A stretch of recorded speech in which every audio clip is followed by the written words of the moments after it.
I haven't accepted it. I already upset her and it cost me my job. A thought-provoking confession for you to reflect on. I got fired for accidentally being a butthole to the company owner's disabled daughter. This happened on Friday. I've been drowning my sorrows all weekend, dreading the fact I have to start looking for a new job. Explaining why I got fired from my old job is going to be fun. I'm typing it up here to try and organize my thoughts in my head, because right now, it's all a mess. I had been with the company for 3 months and was still on orientation. My job was sales and advertising. As the new guy, I was given existing accounts to manage, which consisted of providing customer service and convincing my clients to spend more money on advertising. All of these accounts already had their ad campaigns done, and if they wanted something new, the account was transferred to a senior account manager who would work with our advertising guys to put something together for the customer.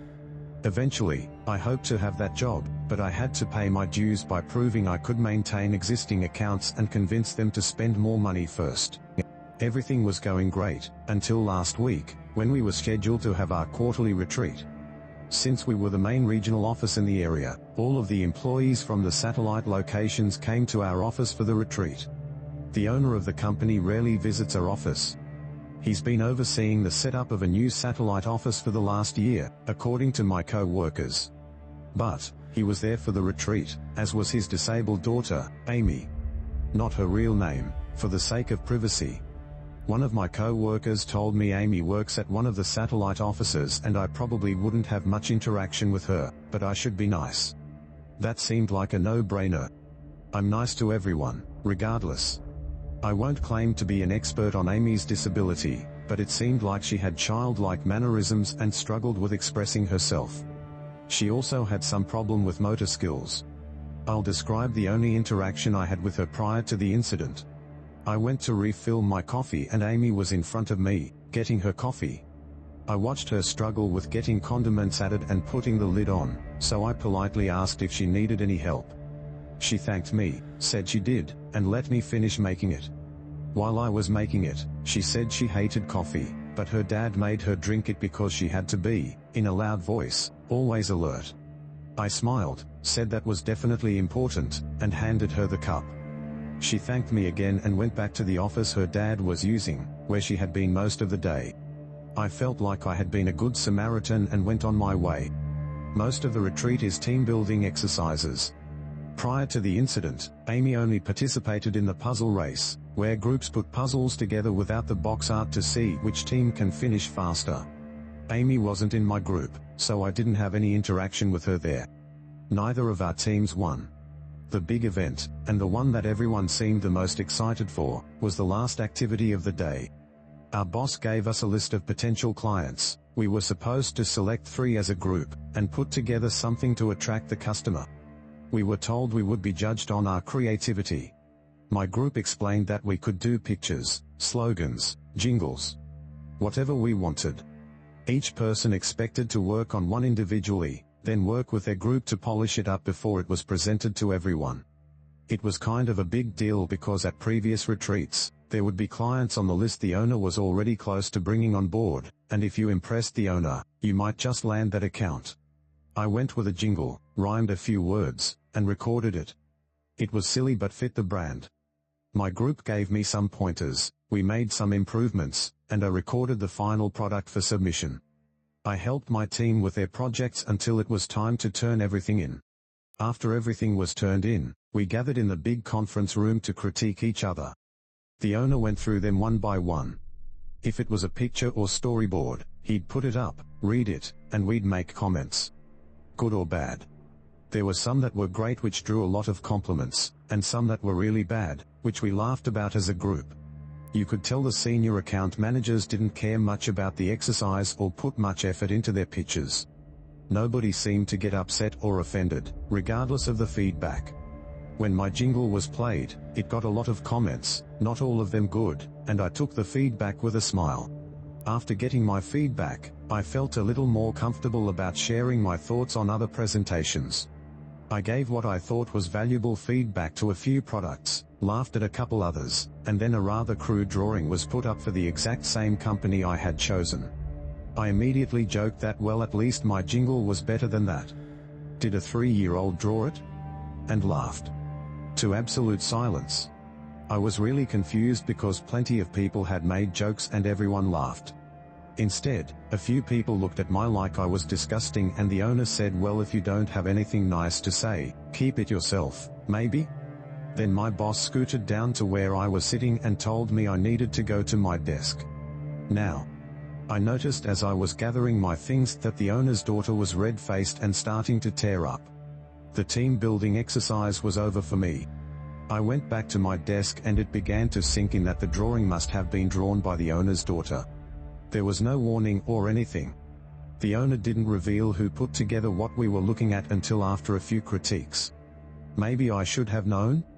Everyone was joking and having fun up to that point. Someone else had a pretty bad drawing that got laughed at.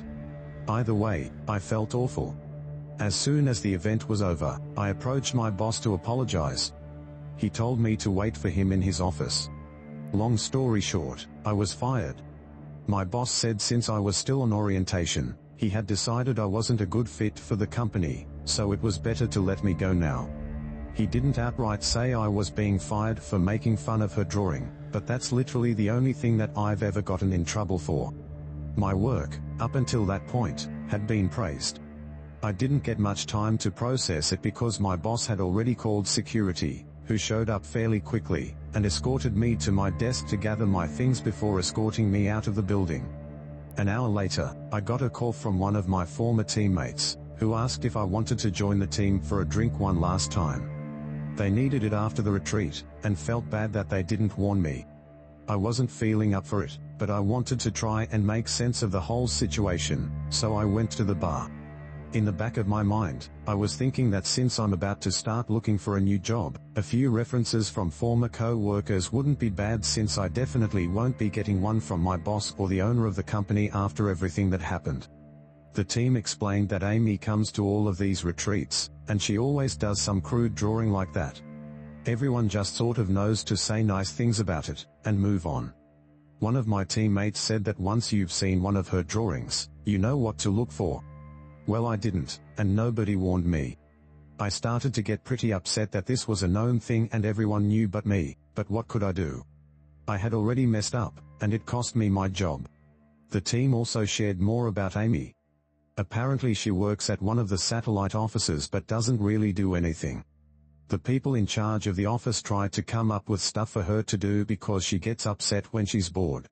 The team said the way the people who work there described it, they were basically her babysitters so she wouldn't bother her dad all day when he spent most of his time there, and after he moved on to establish the new satellite office, he didn't take Amy with him because she liked all the friends she had at that office. They also said that her dad had harassed a few single guys at the office to take her on dates, which seemed pretty damn inappropriate, but he does own the company. My team said Amy desperately wants a boyfriend and wants to get married, which she talks about all the time. The consensus seemed to be that there's no way she actually understands how relationships or marriage works, and her dad probably put this idea in her head to begin with. One of my teammates did joke that it wasn't a bad deal, because whoever married her would inherit the company since she is the old man's only kid. I wasn't really in the mood for jokes at that point after losing my job over one, so I told them I needed to go. The only good thing is my former team members did say they would gladly give me a reference if I needed it, since they felt so bad about not telling me about the Amy situation to begin with. Oh, and the cherry on top?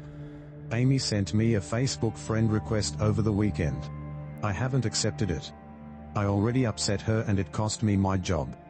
Part of me wants to accept it, apologize, and block her, but I'm not sure I'm ready for that either. I'm going to take a few days to get myself together and then get my resume out there. Here is an update to the story the writer put out the next day. Thank you for the people who messaged me, giving me good advice. I appreciate those who talked about legal action and what options I had. Unfortunately, I was still on orientation with my company, which is like a probationary period. During that time, they can let me go for any reason. They could fire me for wearing the wrong color socks if they wanted. I had to sign an agreement to get employed which stated I understood this. There's literally nothing I can do, legally. At the end of the day, I decided to go have some drinks with a good friend, talk things out, and see what he would do. Dave's been my best friend since we were in elementary school. We've probably spent more time together than some actual brothers. Dave was firmly on the side of accept the friend request, apologize, and clear your conscience, man. I'm getting us another round of shots. He knows me better than anyone, and he knows that the guilt would eat me alive. I posted it here because it bothered me. I decided to take his advice, and everyone here who pushed me for that as well, especially the ones that messaged me directly. So, that's what I did. I accepted the friend request. I immediately messaged Amy. I said I shouldn't have made that joke about anyone's work, it was unprofessional, and I was sorry. It took her a while to respond, but when she finally did, she thanked me for my apology, but said she sent me the request because she wanted to apologize since I lost my job over it. I said she didn't owe me an apology, and there was another long pause before she asked if she could copy-paste something to me. I wasn't sure what it was, but said she could. She pasted a generic message, but one she had clearly spent some time on. I don't want to type it word for word, but I'll paraphrase. Hi, my name is Amy. Please forgive me if I'm slow to respond to you. I suffered a brain injury when I was a little girl and it takes me a while to type things out.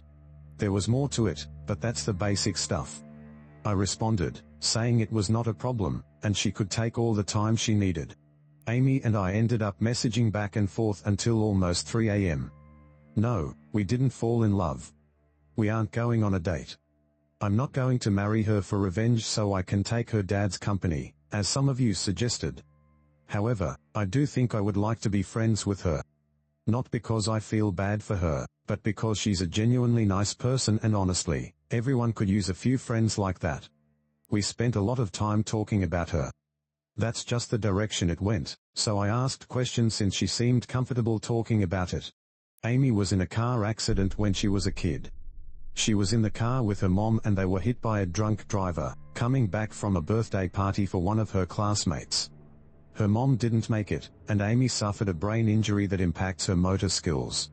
Because it makes it difficult for her to speak and do simple things like getting dressed, making coffee, etc., people assume she's mentally challenged. She was put in special ed because of it, but worked really hard and graduated from high school.